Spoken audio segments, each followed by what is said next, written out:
Ângela Maria Fernandes Diniz, nascida em 10 de novembro de 1944 em Belo Horizonte, Minas Gerais, era filha de Nilton Viana Diniz e Maria do Espírito Santo Fernandes Diniz. A mãe de Ângela, uma mulher antenada à moda, sempre tentava reproduzir para a filha os modelos da última moda de Paris. Em seu baile de debutantes, foi realizada uma grande festa. Lá, ela conheceu o engenheiro Milton Vilas Boas, que se tornaria seu futuro marido 3 anos depois. Durante seu casamento, Ângela e Milton tiveram 3 filhos, e após 9 anos de união, ela decidiu se desquitar do marido. No acordo de desquite, Ângela receberia a pensão e uma mansão em Belo Horizonte, enquanto que Milton ficaria com a guarda dos 3 filhos. Ângela vivia uma vida agitada e por 3 vezes se viu notícias nas páginas policiais. A primeira ocorreu em 1973, onde o então caseiro e vigia da casa de Ângela foi assassinado à noite com um tiro.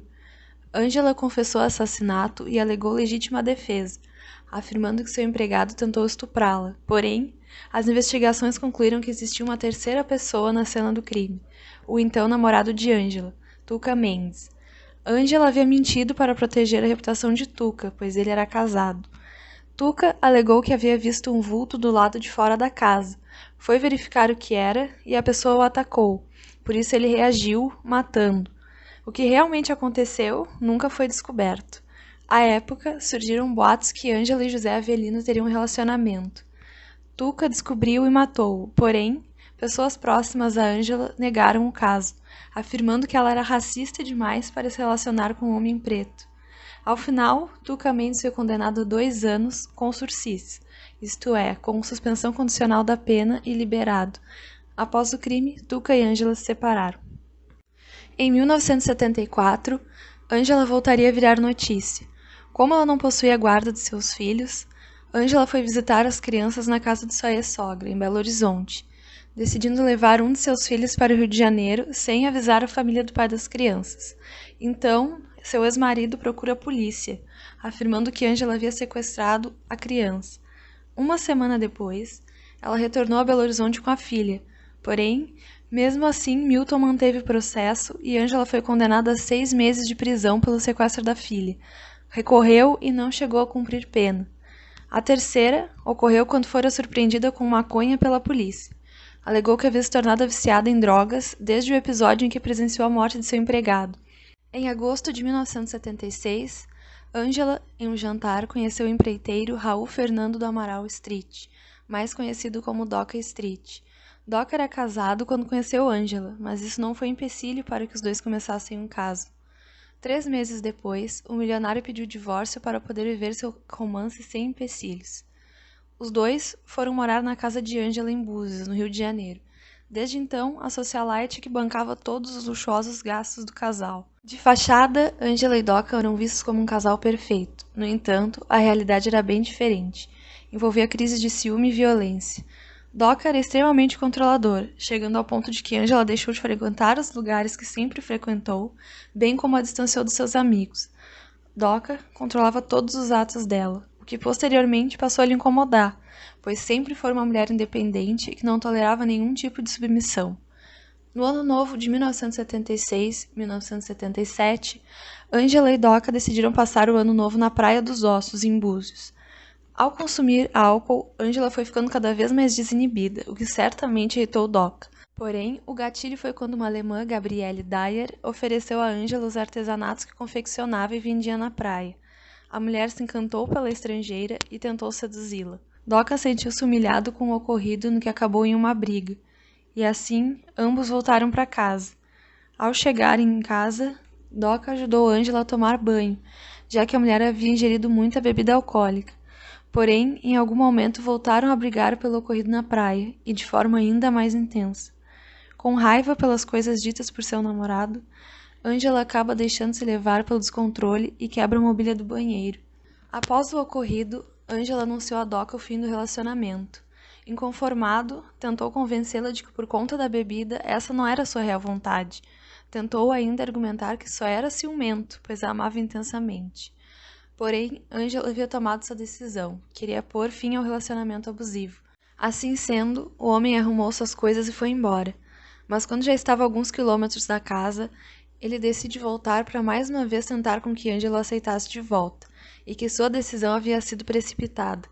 Ao retornar, Doc encontra Angela sentada perto da piscina, descansando. O empreiteiro implorou para que o relacionamento não acabasse. Diz que queria fazer as coisas darem certo. Compadecida pela situação, Angela afirmou que eles poderiam voltar a ficar juntos, mas seria um relacionamento aberto. Diante disso, Doca fica transtornado e afirma que não aceitaria esse tipo de conduta vindo de uma mulher, e que seria humilhante e que então a sociedade o julgaria. Movido pelo ódio, ao ouvir de Angela a possibilidade de um relacionamento aberto, quando a mulher se levanta para ir ao banheiro, Doca Street pelas costas de Angela profere a seguinte frase: "Se você não vai ser minha, não será de mais ninguém", e em seguida desferiu 4 tiros contra Angela, deixando a arma de fogo no local do crime e ao lado do corpo da vítima. Os empregados escutaram os tiros e correram para ver o que havia ocorrido. No momento que viram o corpo da patroa, não conseguiram parar de chorar. Enquanto isso, Street fugiu agoniado e encontrou refúgio na casa de seus pais, no interior de Minas Gerais, onde permaneceu semanas foragido. Chegou a dar entrevistas para a TV Globo e para a revista Manchete, antes de se entregar à polícia em 18 de janeiro de 1977. Em outubro de 1979, ocorreu o primeiro julgamento do caso, sendo o famoso criminalista Evandro Lins e Silva o advogado de Doca. Sua tese de defesa foi a de homicídio passional praticado em legítima defesa da honra com excesso culposo. Utilizando-se disso, a defesa passou por taxar a vítima como sendo promíscua e pintando Doca como um homem bom que foi seduzido por uma mulher que o desvirtuou, portanto, merecendo seu triste fim. Nos anos 70, o machismo era mais escancarado e a tese de defesa deu certo. Enquanto Angela era execrada, Doca era ovacionado. No fim do julgamento, os jurados o condenaram a pena de reclusão de 2 anos, com direito à suspensão condicional da pena, ou seja, não precisaria se recolher ao cárcere, recebendo uma pena tão pequena que mais parecia com uma absolvição.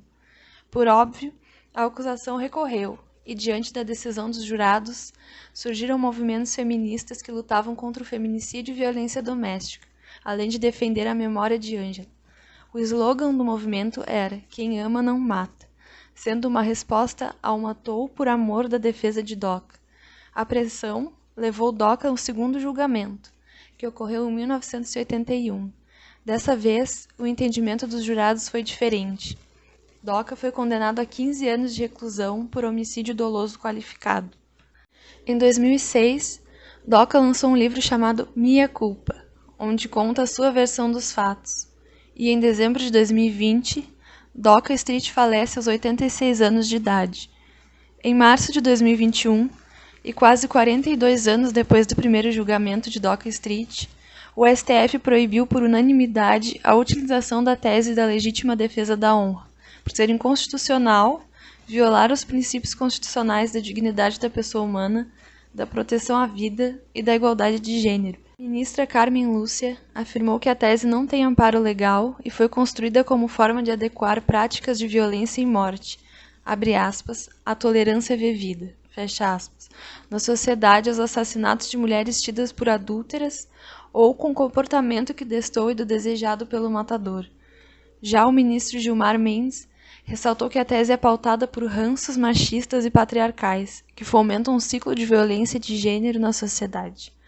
E esse foi o caso Angela Diniz e Doca Street.